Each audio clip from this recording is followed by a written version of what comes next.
আসসালামু আলাইকুম। স্পোর্টস এর পক্ষ থেকে সবাইকে শুভেচ্ছা জানিয়ে শুরু করতেছি। বাংলাদেশ এবার আর সব সময়ের মতো কোনো লুকোচুরি করেনি। বাংলাদেশ এশিয়া কাপের দলটা শেষ পর্যন্ত দিয়েই দিল। সবসময় আমরা দেখি এর উল্টা ঘটনা ঘটে। বাংলাদেশ একদম যে কোনো আইসিসি ইভেন্টের একদিন দুই দিন আগে তারা আসলে টিম ঘোষণা করে। সো সেক্ষেত্রে এবার ব্যর্থ ঘটিয়েছে বাংলাদেশ ক্রিকেট বোর্ড। তারা দলটা ঘোষণা করে দিয়েছেন। আমরা একটু দেখে নেই সেই দলে কে কে আছেন। লিটন কুমার দাস ক্যাপ্টেন, তানজিদ হাসান তামিম, পারভেজ হোসেন ইমন, সাইফ হাসান, তাওহিদ হৃদয়, জাকের আলী অনিক, শামীম হোসেন পাটোয়ারি, নুরুল হাসান সোহান, শেখ মাহেদী, রিশাদ হোসেন, নাসুম আহমেদ, মোস্তাফিজুর রহমান, তানজিম হাসান সাকিব, তাসকিন আহমেদ, শরীফুল ইসলাম এবং সাইফুদ্দিন।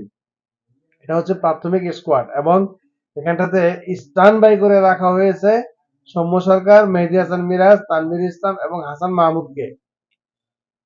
এখানটাতে আসলে খুব বেশি আলোচনা করার কিছু নাই। আলোচনা করা হবে কাকে রিপ্লেস করে কাকে নেওয়া হলো।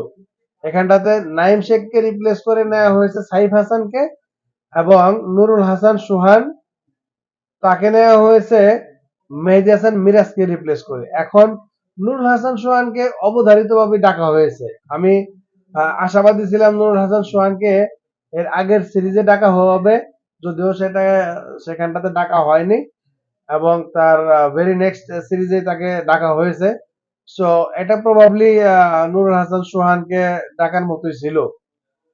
এবং সাইফ হাসানকে নিয়ে আসলে আমি একটু দ্বিধাদ্বন্দ্বে ভুগেছি, কেননা সাইফ হাসানের চাইতে এখানে বেটার অপশন ছিল সৌম্য সরকার। সৌম্য সরকার এক্সপিরিয়েন্স প্লেয়ার ছিল, তার ওয়ার্ল্ড কাপ খেলার অভিজ্ঞতা আছে এবং তিনি, আমি যদি ভুল না করে থাকি, 10 বছর যাবৎ বাংলাদেশের ন্যাশনাল টিমে তিনি খেলতেছেন। সো যদিও তার ফর্ম কখনোই আসলে ভালো ছিল না, সো তারপরেও নুরুল হাসান সোহান বেস্ট চয়েস ছিল সাইফ হাসানের রিপ্লেসমেন্ট হিসেবে। সো যেটা হয়নি সেটা আমরা নিয়ে আলোচনা করব না, আমরা সাইফ হাসানের প্রসঙ্গে আমরা আলোচনা করব। সাইফ হাসান রিসেন্টলি এ দলের হয়ে তিনি আসলে টপ এন্ড টি-20 তে অংশগ্রহণ করেছেন। সেখানটাতে তিনি খুব বেশি আসলে ভালো করতে পারেননি, কিন্তু তার ইনিংস গুলা ছিল ইম্প্যাক্টফুল এবং যার কারণে তাকে আসলে ন্যাশনাল টিমে ডাকা হয়েছে। সো তার স্ট্রাইক রেট খুব ভালো ছিল এবং তার রান করার তার মধ্যে একটা ক্ষুধা ছিল। যদিও সাইফ হাসানকে তারা টেস্টে নিয়মিত খেলিয়েছে বাংলাদেশ, কিন্তু সেটাতে আসলে কোনো রেজাল্ট পায় নাই বাংলাদেশ। সো এবার আসলে টি-20 তে সুযোগ দেওয়া হয়েছে সাইফ হাসানকে, দেখা যাক সাইফ হাসান টি-20 তে তার জায়গাটা আসলে ধরে রাখতে পারেন কিনা। তবে একাদশে চান্স পাওয়াটা খুব কঠিন হয়ে যাবে সাইফ হাসানের জন্য, যদি না তানজিদ তামিম এবং পারভেজ হোসেন ইমন তারা কোনো ধরনের কোনো ইনজুরিতে না পড়ে, তাহলে আসলে আমি সাইফ হাসানের খুব বেশি সুযোগ আসলে দেখতে পাচ্ছি না। কেননা ওপেন করবেন তানজিদ হাসান তামিম এবং পারভেজ হোসেন ইমন, এমনটাই আমরা জানি। সো যদি এখানটাতে কোনো ব্যত্যয় না ঘটে, যদি তারা কেউ ইনজুরিতে না পড়ে, তাহলে সাইফ হাসানের সুযোগ খুব আহ, বেশি বলে মনে হচ্ছে না। সো আমি আশা করব যদি সে সুযোগ পায় একাদশে, তাহলে যেন সে তার সেরা খেলাটা খেলতে পারে এবং তার এই অপরচুনিটি তিনি আসলে কাজে লাগাতে পারেন।